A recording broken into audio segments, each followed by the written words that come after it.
প্রিয় দেশবাসী ওগো আমার বাংলাবাসী, আমি হোসেন গাজী, দেশ বাঁচাও সামাজিক কমিটির রাজ্য সম্পাদক ও মানবাধিকার কর্মী হিসেবে তোমাদেরকে অনেক ভালোবাসি। আজ চরম সংকট এবং ভয়ঙ্করী বিপদ আসতে চলেছে। মানুষ কিন্তু পবিত্র রমজান মাস বলে নীরব আছে, আর অন্যান্য দর্শকরা তারা দিশেহারা, সঠিকটা বুঝতে পারছে না। আসন্ন বিধানসভা নির্বাচন 2026 নির্বাচনকে সামনে রেখে আমরা চাই বাংলায় হিংসামুক্ত সুষ্ঠু সমাজ এবং শান্তিপ্রিয়ভাবে। তাই নির্বাচন কমিশনের দৃষ্টি আকর্ষণ করে বলতে চাই, 1 নম্বরে অবাধ সুষ্ঠু নির্বাচন চাই। 2 নম্বর কথা হলো, গোটা বাংলার যারা স্বাধীনতার পূর্বপুরুষ থেকে এই দেশে বসবাস করছে, এই দেশের শান্তি শৃঙ্খলার সঙ্গে যারা সুষ্ঠুভাবে চলছে, আজকে রাজনৈতিক হিংসার কারণে সেই মানুষগুলোকে ডিভোটার করার যে পরিকল্পনা নিয়েছে, এটা চরম অন্যায় এবং চরম ভুল, এবং আমরা এর তীব্র বিরোধিতা এবং ধিক্কার জানাই।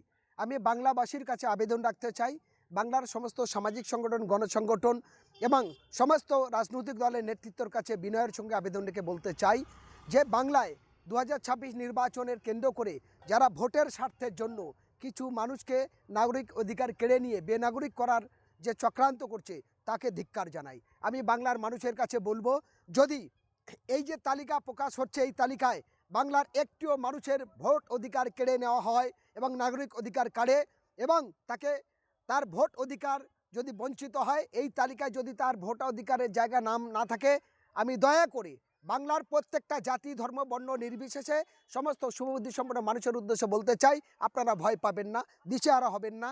যে পঞ্চায়েত বা যে এরিয়া হোক না কেন, সঙ্গে সঙ্গে আপনারা সেই বিডিও এবং এসডিও এবং পঞ্চায়েতে আপনারা লিখিত অভিযোগ করবেন যে আপনি কেন এই আপনার ভোট অধিকার কেড়ে গেল, কেন ভোটার তালিকায় আপনার নাম থাকলো না।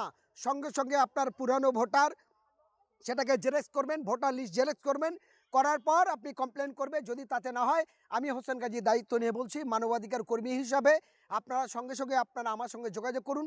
আমার ফোন নাম্বার হলো 9641056100, আরেকটি নাম্বার হলো 8768126155। আপনারা দুটো নাম্বার করুন। আমরা যে আমাদের লিগাল সেলের যে প্যানেল তৈরি করেছি, সেটা নিয়ে আমরা আপনাদের পাশে থাকবো, আপনাদের সাথে থাকবো।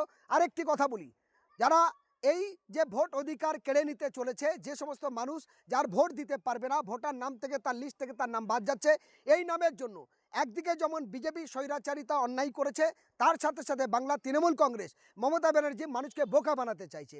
কেন বোকা বানাতে চাইছে? বিষয়টা হলো, বিজেপি নরেন্দ্র মোদী সেটা এসআইআর করছে, আর তৃণমূল তার সহযোগিতা করেছে, সাহায্য করেছে, আর এখন বলছে আমরা কিচ্ছু জানি না, আমরা ধোয়া তুলসী পাতা, আমরা কিচ্ছু জানি না। এগুলো কেন হবে? সম্পূর্ণ নাটক। এই নাটকের বিরুদ্ধে আপনার বিড়ালের গলায় ঘণ্টা বাঁধবে কে? আপনি বিপদে পড়েছেন, আপনার বিপদ থেকে উদ্ধার হবে কী করে? তার জন্য তৃণমূলের ভূমিকা কি? তার জন্য বিজেপির ভূমিকা কি? জিরো। তারা মুসলমানদের বোকা বানিয়ে ভোট নিতে চাইছে। কিন্তু আমি হোসেন গাজী ভোটের কথা বলিনি। আমি বলেছি আপনার নাগরিক অধিকার যদি চলে যায়, আপনি বাঁচবেন কী করে? আপনার বাঁচার উপায়, আপনি আমার সাথে যোগাযোগ করুন। আমরা কলকাতা হাইকোর্টে প্রয়োজন হলে তার বিরুদ্ধে মামলা করব। আপনি যে বিধানসভার মানুষ হন, যে এলাকার মানুষ হন, সেই এলাকার ভোটার লিস্ট আর আপনার সেই পুরানো ভোটার কার্ডটা নিয়ে আপনি আমার সাথে যোগাযোগ করুন, নিশ্চিত আপনার সাহায্য করব। সবাই ভালো থাকুন, সুস্থ থাকুন। পবিত্র রমজান মাসে সুস্থ সরলভাবে আপনারা রোজা পালন করুন। আগামী ঈদের শুভেচ্ছা থাকলো।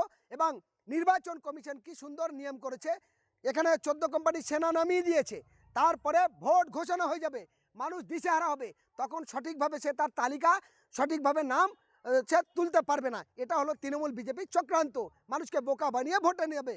ফলে এই থেকে আপনারা সাবধান। একটাও ভোটারকে যদি ডিভোটার করে, আমরা তৃণমূলকেও ছাড়বো না, বিজেপিকেও ছাড়বো না। আমি হোসেন গাজী মানবাধিকার কর্মী হিসেবে খুব দায়িত্ব নিয়ে আপনাদের বললাম, আপনারা সচেতনার সঙ্গে আপনারা আমার সাথে যোগাযোগ রাখুন। ধন্যবাদ।